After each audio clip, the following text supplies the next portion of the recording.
uang kerja daripada suami daripada Ibu Grace.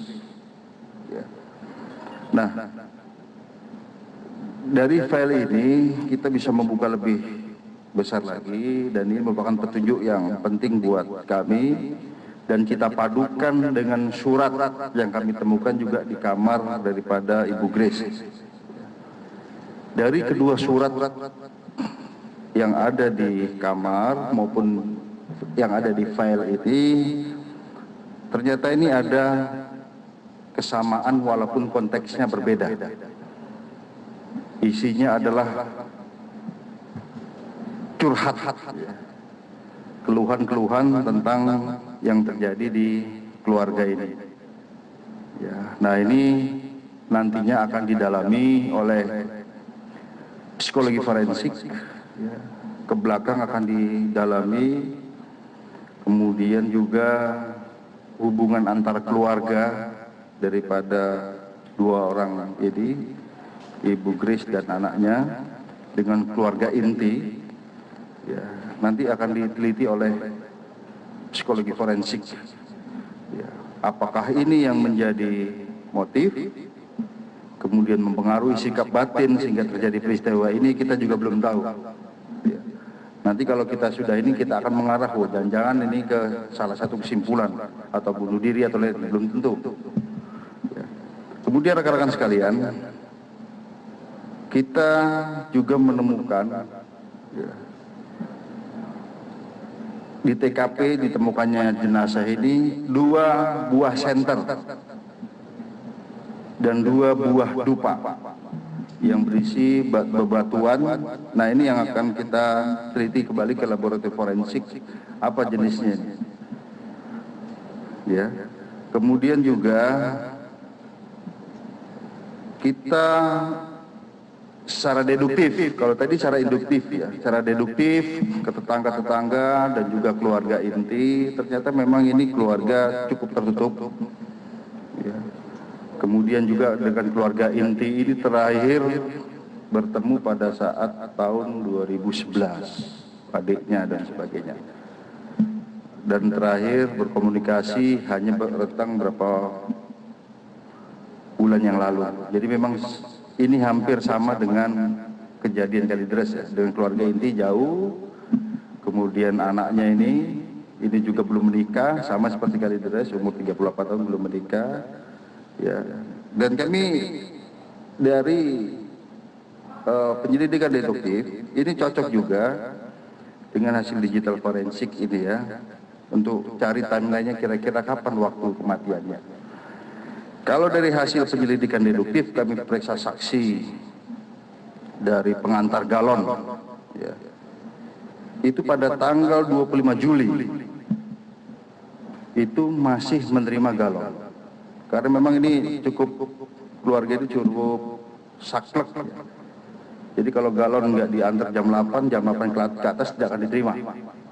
Nah, jadi pada tanggal 25 Juli masih menerima galon. Tetapi 1 minggu kemudian, ya, pada tanggal 1 Agustus, di hari Selasa, selalu hari Selasa, ini pada saat diketok tidak dibukakan lagi pintunya. Besoknya diketok tidak dibukakan lagi. Hari Selasa berikutnya diketok tidak dibukakan lagi. Ya. Kemudian dicocokkan dengan surat, ya, ini tertulis di tanggal 28 Juni. Sedangkan file itu dibuat pada tanggal 29 Maret, diupdate pada atau dimodifikasi file itu tanggal 27 Juli. Ini hampir sama. Ya, namun ini masih dalam penelitian. Oleh karenanya rekan-rekan sekalian, ya, kita masih bekerja.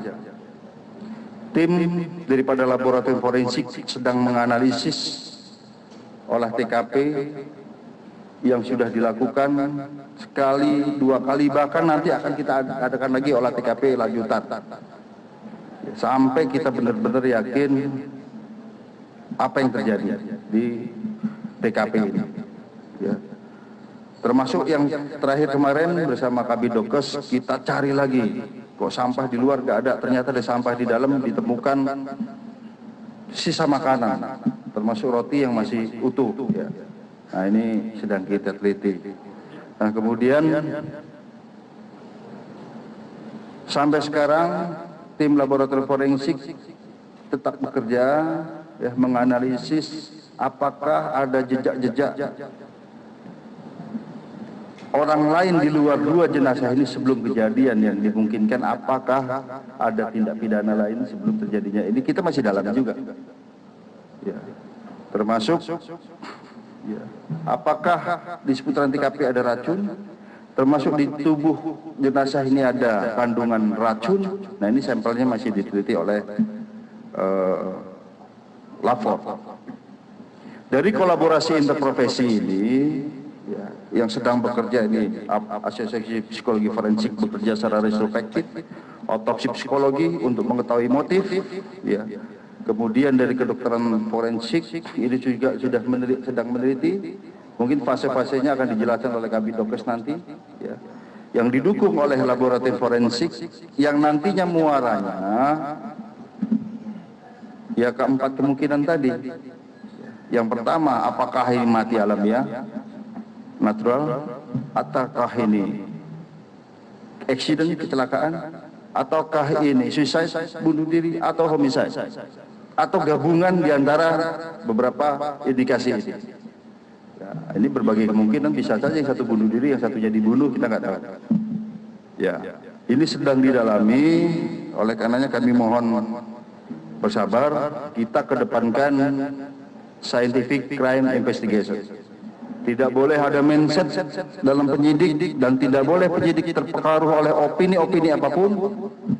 Ya, kita fokus berdasarkan alat bukti yang ada, nantinya mengarah kira-kira apa indikasi apa yang terjadi terhadap dua jenazah ini, terhadap empat tadi. Ya. Alamiah atau natural, ataukah accident, kecelakaan, ataupun bunuh diri, suicide, atau homicide, atau gabungan antara beberapa itu. Ini yang perlu kami sampaikan.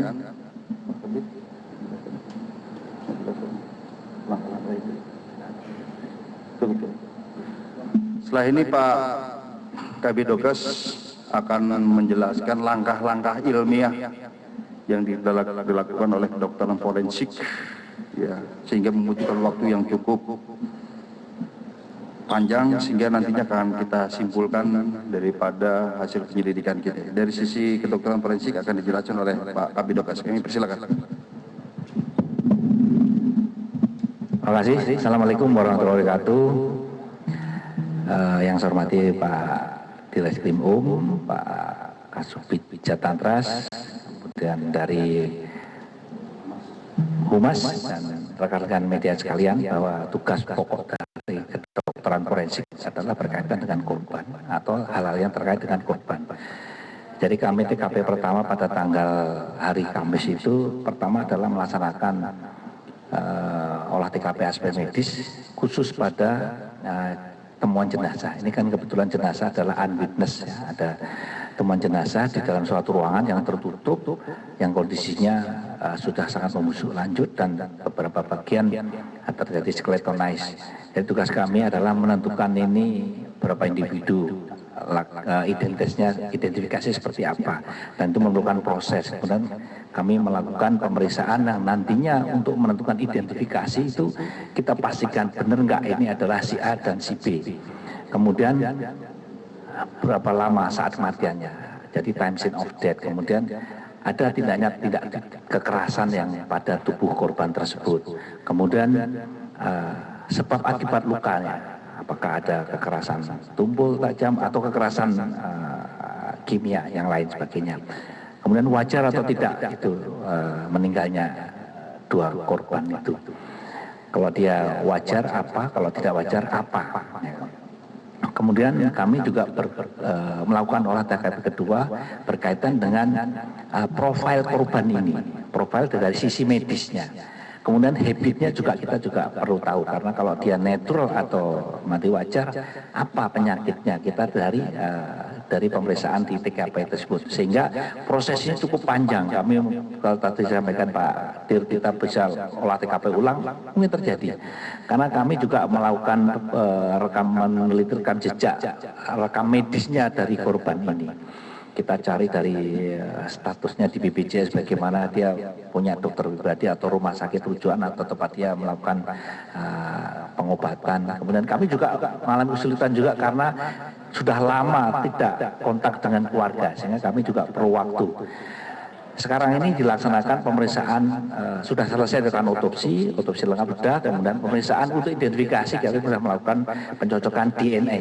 Jadi kita lakukan pencocokan DNA untuk menentukan siapa korban 1 dan sobat keluarga dengan keluarga yang ada di, yang masih ada di, bisa dihubungi.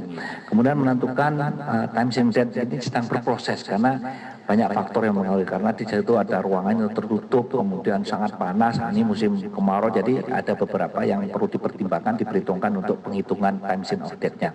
Kemudian sebab kematian, kami melakukan pemeriksaan, mulai pemeriksaan toksikologi sedang berproses. Tadi juga DNA sedang berproses, toksikologi kita cocokkan apakah, kalau kemarin kami juga pada waktu otopsi melibatkan alat namanya crime light. Crime light itu kita bisa mendeteksi adanya bercak darah atau perlukaan di tubuh, hasilnya negatif. Artinya kekerasan mekanik yang menyebabkan perdarahan tidak terdetek dari alat tersebut. Kemudian kami melakukan pemeriksaan toksikologi. Kemudian nanti kami akan pemeriksaan patologi forensik, pemeriksaan jaringan. Nanti kami juga akan menunggu hasil dari